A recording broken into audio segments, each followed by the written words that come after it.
Welcome back, everyone. In this module, we will focus on the signaling mechanisms of enzyme-linked receptors. We will explore how these receptors transmit signals from outside the cell to the inside and activate different intracellular signaling pathways. We will cover the major pathways, including MAP kinase, ERK, PI3K, ACT, mTOR, PLC gamma, JAK-STAT, SMAD, and cyclic GMP signaling. We will also look at their cellular responses, important examples, and pharmacological and clinical significance. Before we begin this module, a quick reminder. If you haven't watched Enzyme-Linked Receptors Module A1, please watch that module first. It will help you understand the general structure and activation of enzyme-linked receptors.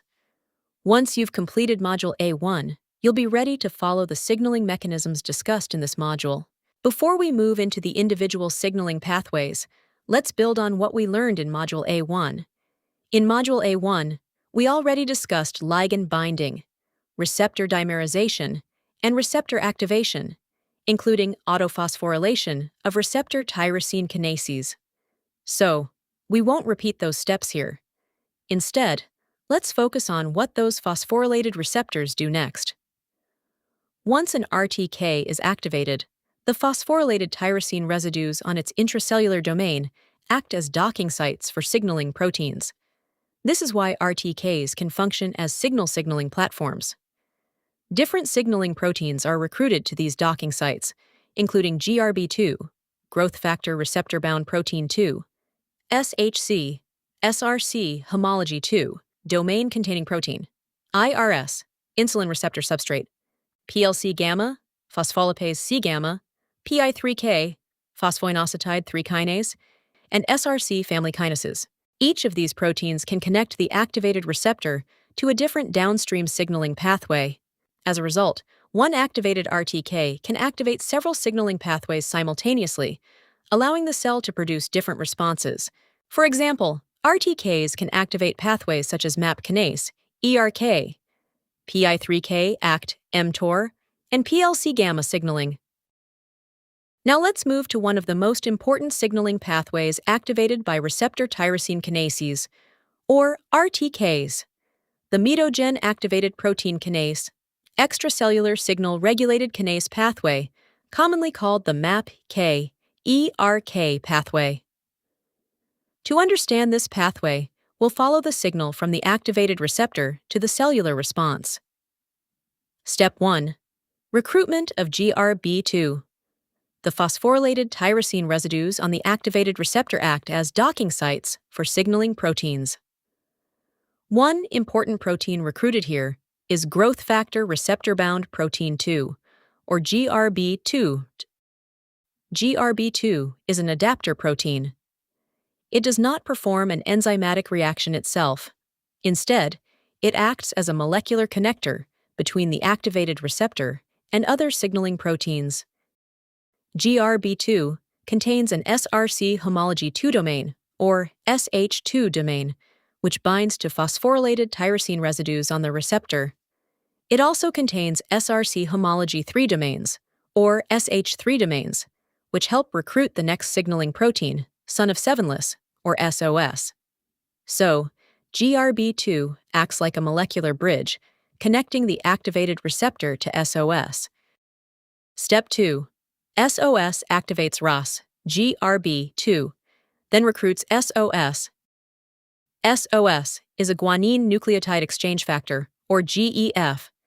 Its main function is to activate ROS. ROS, historically named rat sarcoma, refers to a family of small GTP-aces involved in human cell signaling. ROS acts as a molecular switch. When ROS is bound to guanosine diphosphate, or GDP, it is inactive. When ROS is bound to guanosine triphosphate, or GTP, it becomes active. SOS promotes the exchange of GDP for GTP. In other words, SOS converts inactive ROS GDP into active ROS GTP. Step 3. ROS activates ROF. Once ROS is activated, ROS GTP activates ROF. ROF is a family of serine threonine kinases, For this basic pathway, we will simply refer to the family as RAF. RAF functions as a MAP kinase, or MAPK. It then passes the signal to the next kinase. Step 4. RAF activates MEK. RAF phosphorylates and activates MAP kinase kinase, or MEK. MEK is also known as MAP kinase, or MAPKK. So, RAF activates MEK. Step 5. MEK activates ERK. MEK then phosphorylates and activates extracellular signal-regulated kinase, or ERK.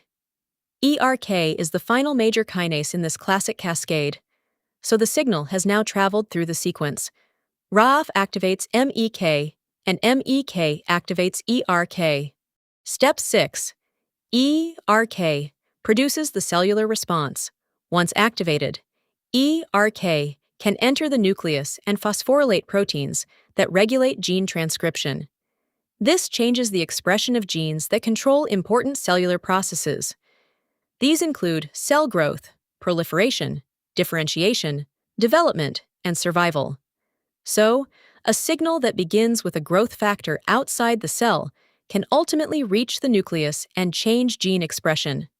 Finally, activated ERK regulates gene transcription and produces cellular responses.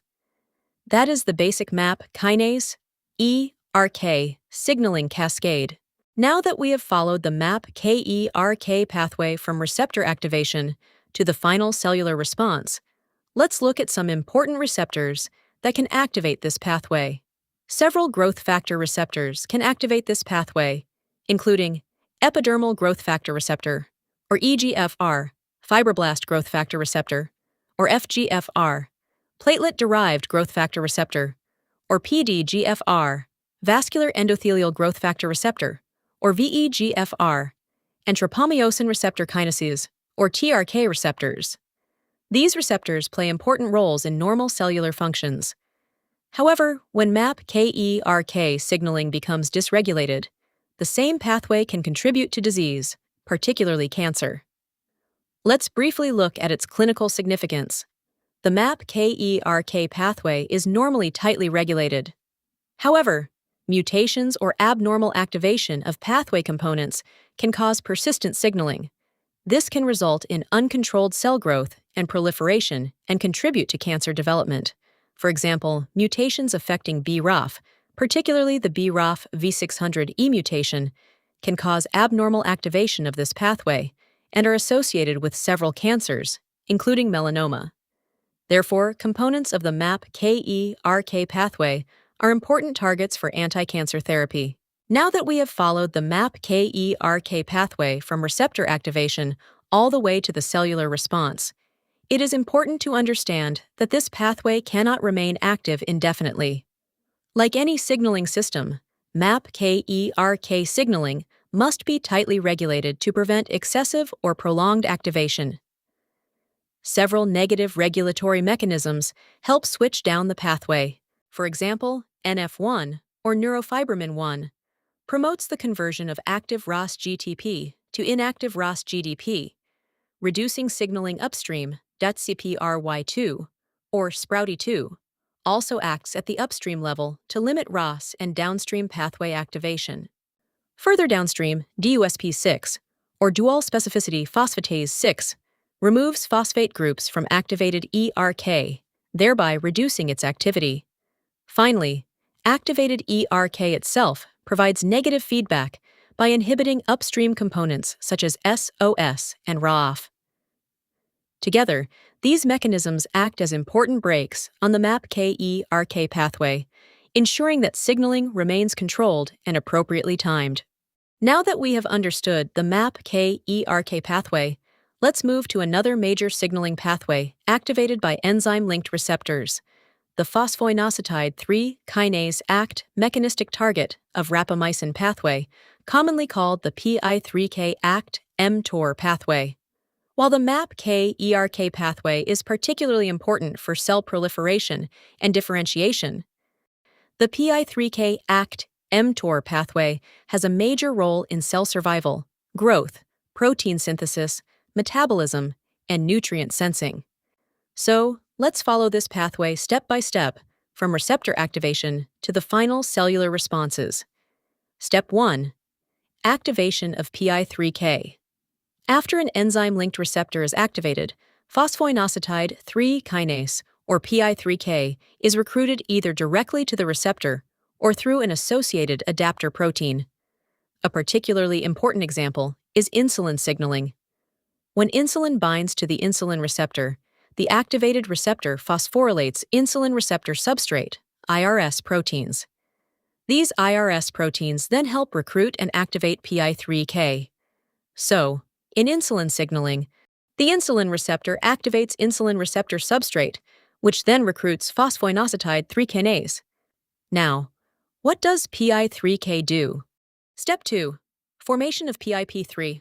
Once activated, PI3K acts on a membrane phosphoinositide called phosphatidylinositol 4,5-bisphosphate, PIP2. PI3K phosphorylates PIP2 to form phosphatidylinositol 3,4,5-trisphosphate, PIP3. So we can think of this as PIP2 is converted into PIP3. This step is extremely important because PIP3 acts as a docking signal at the cell membrane. It creates a platform that helps recruit specific signaling proteins to the membrane.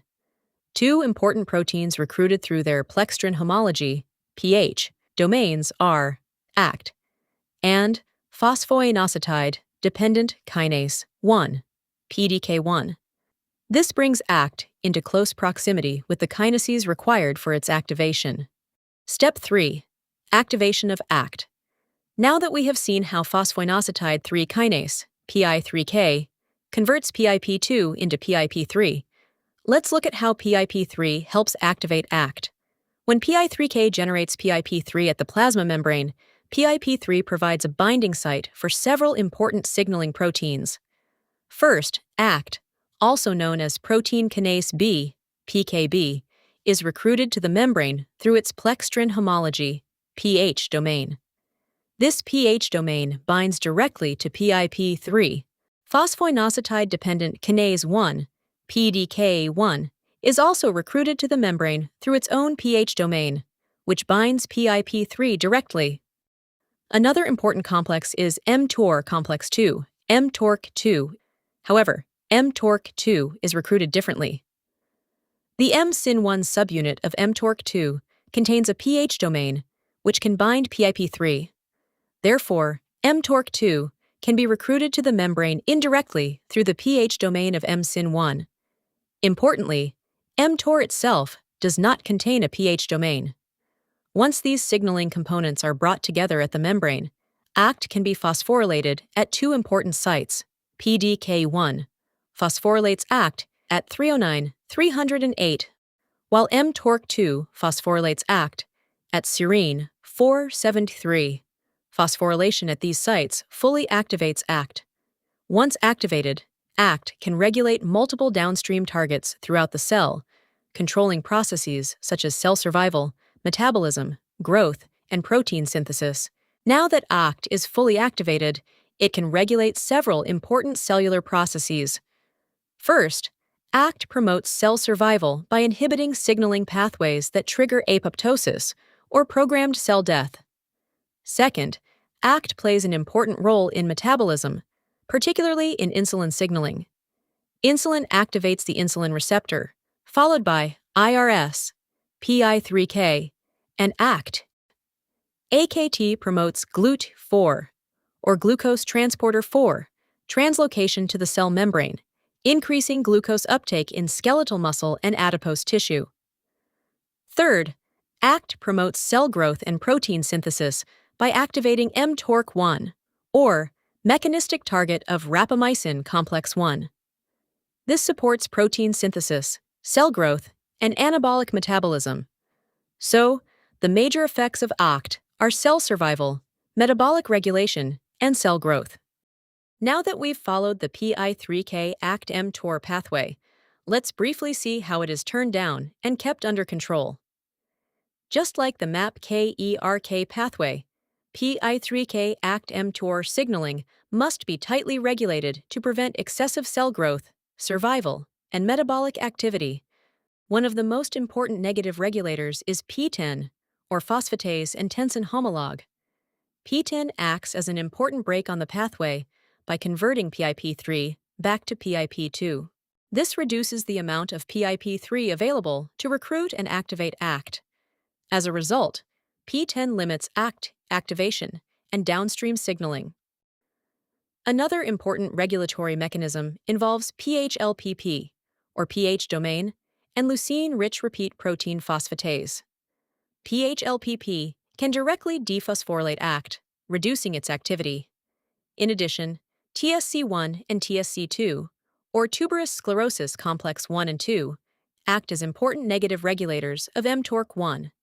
They help restrain mTORC1 activity and therefore limit excessive protein synthesis and cell growth.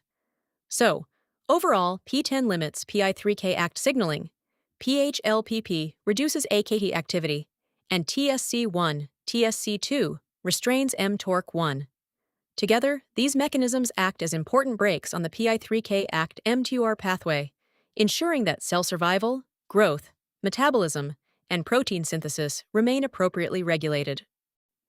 And with that, we have covered two major signaling pathways of enzyme-linked receptors, the MAPK ERK pathway and the PI3K ACT mTOR pathway.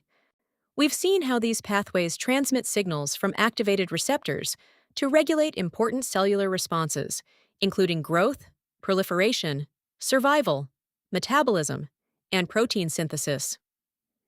In the next video, we'll continue with the other important signaling mechanisms of enzyme-linked receptors. So, stay tuned, and I'll see you in the next video.